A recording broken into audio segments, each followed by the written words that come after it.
Hey everybody, so I am here to talk to you about total physical response. So what that is basically having your classroom doing movement while learning vocabulary words, phrases, anything that they see, sight words, anything that can help them in real life make connections is great for all of our students, especially our ELL students. So, total physical response, you really want your kids to be moving in the classroom. And this is going to help them actually remember these phrases. It's going to help them remember new vocabulary words in the content that you're teaching, or if you just want them to learn transition, routine, or just basic sight words. Especially, it's good for kids who are learning English for the first time or also just having problems remembering different kinds of vocabulary. So this is actually something that getting physical and doing something with the vocabulary word will help students a lot. So to make sure that you are prepared for your total physical response in your classroom is to be prepared. Have that vocabulary ready. Activity, make sure that you have that ready as well, and then also make sure that you have the movements that you want to go along with your vocabulary words. That is going to be super important in the classroom because if you're prepared, then your kids are going to be prepared as well. The second thing that you want to make sure that you are also doing is modeling for your students. You want to make sure that if you are showing your students what vocabulary word you want them to do, such as dance, you want to make sure that you show them a movement in dance and say this is the word dance. So you want to make sure that you are modeling for your students. The third thing that you want to make sure that you do is have your students model. Pick a group of kids that you know really have that vocabulary word down and model that for the rest of the class. Say, hey, this is going to be the word dance. Let's model it for everybody so that they can see that this is what they're supposed to do. Make sure that all of your kids are participating. This is the most important. You don't want to leave anybody out, and you don't want anybody to feel left out. If somebody feels confused or they just really don't understand, try modeling with them again. Do the actions with them side by side, have them stand in front of you still while you're verbalizing what's going on, and they can see the motion as well. It's important that these kids are participating with everybody because you want to build that community in your classroom and you want them to feel comfortable. And when kids feel comfortable and they aren't stressed, they are going to be learning and succeeding in your class. Another great thing that you can do is write down the words. So if you're going to be standing in front of the board or if you're going to have a little whiteboard with you, make sure that you're writing down these words and saying them as you would just reading off sight words on the wall.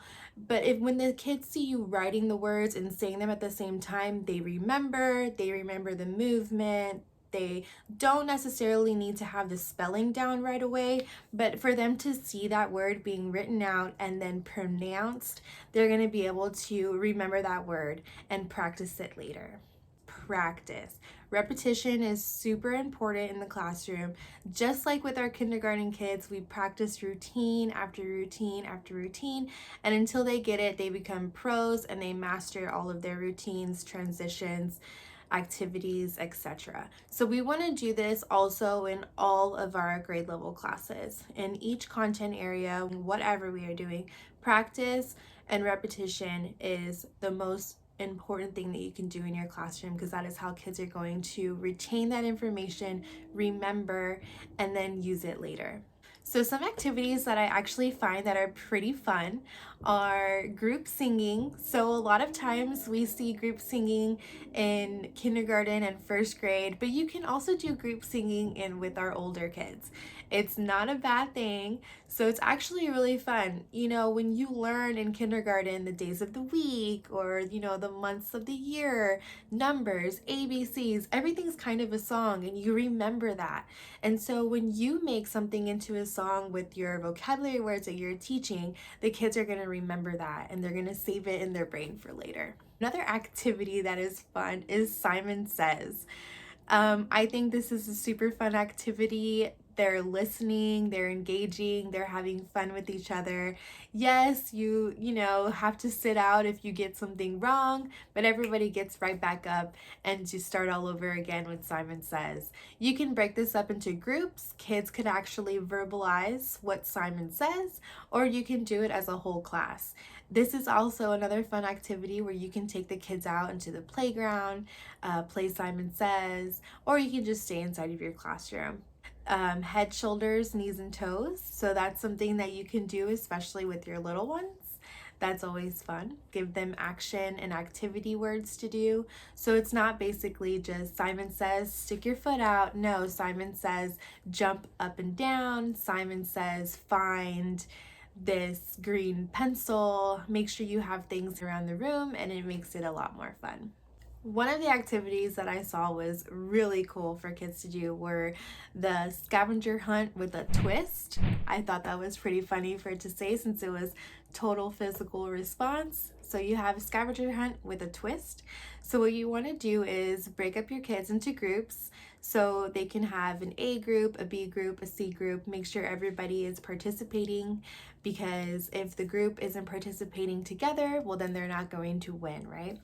And then you as a teacher have to make sure that you are writing down all of the group's points, so you still have to pay attention to what the kids are doing, but you are verbalizing what the kids are going to scavenger hunt. So usually we would give our scavenger hunt on paper, and the kids would look at the clues, read the clues, and then find the clues.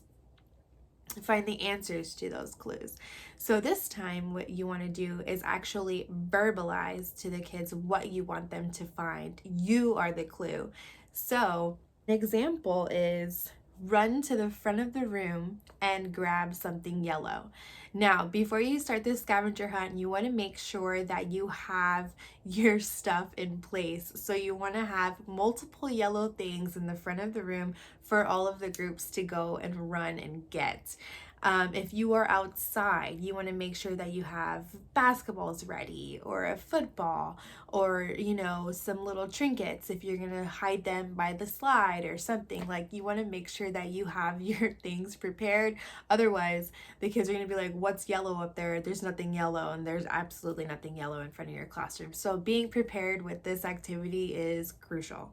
What's really fun about this activity is that you can actually be teaching action words. So if you have a lesson over verbs and then giving out actions, so this whole activity is calling out action to the kids, and they're learning those words. They're learning to run, to grab, to jump, to skip, and pick up, you know, doing all these things. If they're going to dribble a ball, well, then they're dribbling.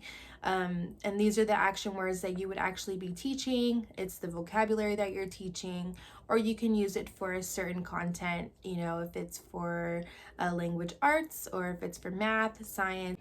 So that's everything. You want to make sure that your kids are not falling asleep in your class, are paying attention, are engaged, participating, comfortable, and not stressed. Do some total physical response with your kids and see how it goes. It's going to be fun.